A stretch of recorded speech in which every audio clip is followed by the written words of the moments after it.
میرے نبی پاک علیہ السلام نے فرمایا جو اپنے رب سے زیادہ مانگتا ہے رب اس سے زیادہ راضی ہوتا ہے، زیادہ راضی ہوتا ہے۔ اب دعا مخصوص اوقات نہیں دعا کے، فرمایا اذا دعان، جب بھی دعا مانگو گے تمہارا رب تمہاری دعا کو، جب بھی دعا تو دعا کرتے رہنا چاہیے، ہر وقت دعا میں بندہ شامل رہے، اللہ کے ذکر میں شامل۔ یہ جو قرآن مجید نے کہا نا یا ایھا الذین آمنوا اذکروا اللہ ذکرا کثیرا، اے ایمان والو اپنے رب کا ذکر کثرت سے کرو، وسبحوہ بکرۃ واصیلا، اور صبح و شام اسی کی پاکی بیان کرو۔ تو اس سے مراد یہ نہیں ہے کہ تسبیح لے کے سارا دن مسجد میں بیٹھے رہو اور کام کوئی نہ کرو، بلکہ اس کا مطلب یہ ہے کہ روٹی شروع کرو تو اللہ کے نام سے، اختتام کرو تو اللہ کے نام، سو جاؤ تو رب کا نام لے کے، سویرے اٹھو تو اللہ کا نام لے کے، جب تمہیں کوئی چیز اچھی لگے تو ماشاءاللہ کہو، جب کوئی مصیبت آئے تو کہو انا للہ و انا الیہ راجعون۔ تو سارا دن اللہ کا ذکر جاری رہے گا۔ نبی پاک صلی اللہ علیہ وسلم نے مسلمان کو ایک دوسرے سے ملنے کا طریقہ بتایا۔ مصیبت آئے تو کیا کہنا ہے؟ صرف فوت پہ نہیں کہنا، اس کی وضاحت کر دو۔ کوئی بھی الذین اذا اصابتہم مصیبہ، جب بھی کوئی مصیبت آئے اللہ کے بندے کہتے ہیں ہم اللہ کی طرف سے آئے ہیں اور اللہ کی طرف ہی ہم نے لوٹ جانا۔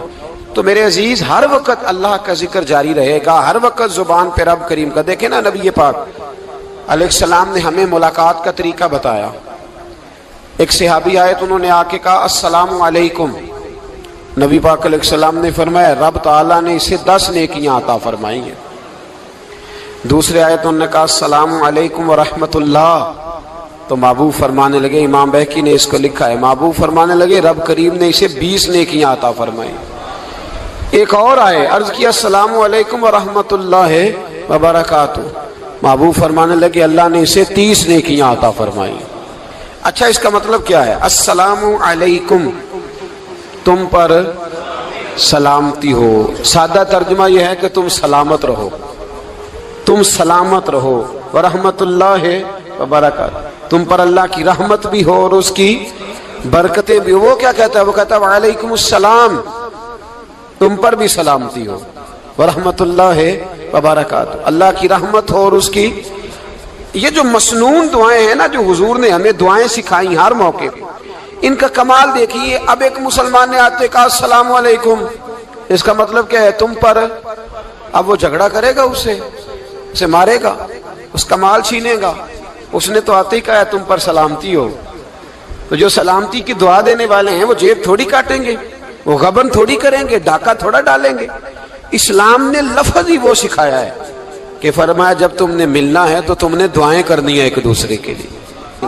اب ہمارے ہاں نئے نئے لفظ آ گئے، ٹیلی فون اٹھایا تو کہا ہیلو، اس کا کیا ترجمہ ہے؟ کون ہے، اس کا کیا ترجمہ ہے؟ جی جناب، اس کا کیا مطلب؟ ہم نے دیکھا بڑے بڑے سمجھدار لوگ السلام علیکم کی بجائے کہتے ہیں کیا حال ہے۔ بھئی کیا عجیب بات ہے، بھئی کیا حال ہے کا کیا مطلب ہوا؟ وہ بعد میں کرنے کی بات ہے۔ اور کچھ تھوڑا سا جو ادیب ہیں، جو بیچارے حروف کے پیچ و تاب میں رہتے ہیں، وہ کہتے ہیں آداب عرض ہے۔ وہ کیا ہوتا ہے جی؟ اسلام نے دعا سکھائی ہے السلام علیکم، یہ کتنی خوبصورت دعا ہے۔ جب آپ گھر کے اندر داخل ہوئے تو آپ نے دعا دی السلام علیکم، یہ دعا دی آپ۔ ایک صحابی حاضر خدمت ہوئے، عرض کی یا رسول اللہ صلی اللہ علیہ وسلم میرے گھر میں غربت رہتی ہے، کیا کروں؟ نبی پاک علیہ السلام نے فرمایا جب بھی گھر جایا کرنا گھر والوں سے سلام لیا کر، گھر والوں سے کیا کہا کر؟ السلام علیکم، جب بھی گھر جائے۔ یعنی گھر آیا، اب گھر والوں نے بتایا کہ ماچس کی ڈبیا تو لے آؤ۔ اب یہ دکان کونے پہ تھی گھر والے پہ، وہاں سے ماچس کی ڈبیا لے کے واپس گیا تو کہنے لگا السلام علیکم۔ پھر گھر والوں نے کہا ہو بتانا یاد ہی نہیں رہا، چینی بھی ختم ہو گئی ہے۔ تو یہ پھر گیا چینی لینے، لوٹ کے آیا تو کیا کہا؟ جب اللہ چاہتا ہے تو کہے، جب اللہ کے رسول چاہتے ہیں تو کہے۔ اس کا ترجمہ یہ ہے کہ تو کہہ، تو سلام لے۔ اللہ رسول چاہ رہے ہیں کہ تو سلام لے تاکہ تیرے گھر میں سلامتیاں ڈال دی جائیں۔ تو فرمایا سلام لینی ہے تو نے، اور ساتھ تو نے اس طرح کرنا ہے کہ 3 دفعہ سورۃ اخلاص کو پڑھنا ہے۔ امام قرطبی نے اس کو لکھا ہے، اس نے کہا حضور غربت بڑی ہے، غربت بڑی ہے تو کہ وظیفہ بتائیں. فرمایا جب بھی گھر جاؤ سلام لو اور 3 دفعہ سورۃ اخلاص پڑھو. وہ صحابی کہتے ہیں میں پکا ہو گیا. اب وہ کچھ دنوں کے بعد، کچھ عرصے کے بعد، کچھ مہینوں کے بعد واپس آئے تو صحابہ کرام علیہم رضوان فرماتے ہیں ہماری خواہش تھی کہ یہ کچھ بیان کرے، اب بتائے جو وظیفہ لے کے گیا تھا اس کا ریزلٹ کیا نکلا. کہتے اس نے بڑی حیرت انگیز بات کی، حیرت انگیز عجیب انداز میں. کچھ لوگوں کا دل ہوتا ہے نا کہ مجھے ملے میرے پڑوسی کو نہ ملے، اور کچھ کا دل ہوتا ہے یار مجھے بھی ملا ہے اور الحمدللہ میرے پڑوسی کو ملا ہے. تو صحابی جب حاضر ہوئے تو صحابہ کہتے ہیں ہمیں تجسس تھا کہ یہ کچھ بتائیں. تو حضور نے فرمایا کیا حال ہے تیرا؟ کہا یا رسول اللہ کمال ہی ہو گئی ہے حضور، میں جب بھی گھر جاتا ہوں سلام لیتا ہوں اور 3 دفعہ سورۃ اخلاص پڑھتا ہوں، میں تو امیر ہو ہی گیا ہوں، میرے تو ہمسائے بھی امیر ہو گئے. کتنا پیارا ہے یہ جملہ، کتنا حسن ہے. اتنا اچھا لفظ کسی اور کے پاس ہے ہی نہیں جو الفاظ ہمیں ہمارے رسول نے عطا فرمایا. اس کو اپنائیے، اس کو اپنائیے. یہ الگ بات ہے کہ لوگ مطلب کے لیے سلوٹ کر لیتے ہیں بڑا سارا، لیکن مطلب کے لیے نہیں. جس کو جانے اس سے بھی سلام لیں، جس مسلمان کو نہیں جانتے اس سے بھی. تو نبی پاک نے ہمیں مسنون دعائیں سکھائیں. رات کو جب سونے لگیں اللہ کے رسول صلی اللہ علیہ وسلم نے ہمیں دعا سکھائی. حضور نے فرمایا جب سونے لگو تو مسلم شریف میں فرمایا تم نے یہ دعا پڑھنی، اللہم باسمک اموت و احیا. تم نے کہنا اے اللہ میں تیرے نام پر مرتا ہوں اور تیرے نام پر جیتا ہوں. نبی پاک صلی اللہ علیہ وسلم نے ایک حدیث میں فرمایا کہ یہ جو نیند ہے نا یہ موت کی چھوٹی بہن ہے، یہ موت کا ایک حصہ ہے. جس طرح انسان سو جائے تو کوئی خبر نہیں ہوتی کیا ہو رہا ہے، بالکل وہ اٹھا ہے تو اس نے کہا ہو یہ کیا ہوا. سو جاتا ہے نا آدمی، اسے خبر نہیں ہوتی. اوہو میں نے تو 11 بجے اٹھنا تھا، یہ تو 3 بج گئے. اب اسے خبر نہ رہی. سوتے ہوئے لوگ چوری کر لیتے ہیں، بلکہ اس طرح بھی ہوتا ہے کہ آدمی نے گکھڑ اترنا تھا، وہ پنڈی سے آ رہا تھا لیکن وہ سویا ہوا تھا. آنکھ تب کھلی جب کاموں کی آ گیا تھا. اب اس کا اس پر زور تو فرمایا کیا پتا اب تو کھل گئی کاموں کی، جا کے لاہور جا کے کسی جگہ پہنچ کے تو یہ بھی ممکن ہے کہ کھلے ہی نہ، نیند ہی موت کا سبب بن جائے. تو تو کہہ کے سو کہ یا اللہ تیرے نام پہ سو رہا ہوں. اللہ کس نام پہ سو رہا ہوں؟ یار اگر ہم ان دعاؤں کا حسن سمجھے مت اللہم باسمک اموت و احیا، یا اللہ میں تیرے نام پہ سوتا ہوں اور تیرے نام پر اٹھتا ہوں. گویا کہہ رہا یا اللہ میری نیند بھی تیرے فضل سے ہی ہے، اور اگر آنکھ کھل جائے تو وہ بھی تیرے فضل سے ہی ہے. کتنا اعلیٰ نبی پاک علیہ السلام نے انداز سکھایا. اور پھر بخاری شریف میں حدیث موجود ہے، فرمایا جب اٹھو تو کہو الحمدللہ الذی احیانا احیانا بعد ما اماتنا والیہ النشور. فرمایا جب تم سو کے اٹھو تو پھر کہو اے اللہ ساری تعریفیں تیرے لیے، تمام تعریفیں جس نے ہمیں موت کے بعد حیات دی. موت کے بعد فرمایا احیانا بعد ما اماتنا، ہمیں مرنے کے بعد گویا اللہ کا شکر ادا کر کے آنکھ کھل گئی. دیکھیں کس طرح اسلام مسلمان کو اللہ کے ساتھ جوڑتا ہے. فرمایا شکر کر، آنکھ کھل گئی. کہ یا اللہ تیرا شکر ہے تو نے موت کے بعد ہمیں دوبارہ حیات عطا فرمائی، یہ شکر ادا کرو. گویا تم یہ نہ کہنا کہ میں اٹھ گیا ہوں تو میرا کمال ہے، یہ نہ سمجھنا میں اٹھ گیا ہوں تو میں بڑا پابند ہوں، جب میں ارادہ کر لوں کہ میں نے 11 بجے اٹھنا ہے تو پھر میں اٹھ جاتا ہوں.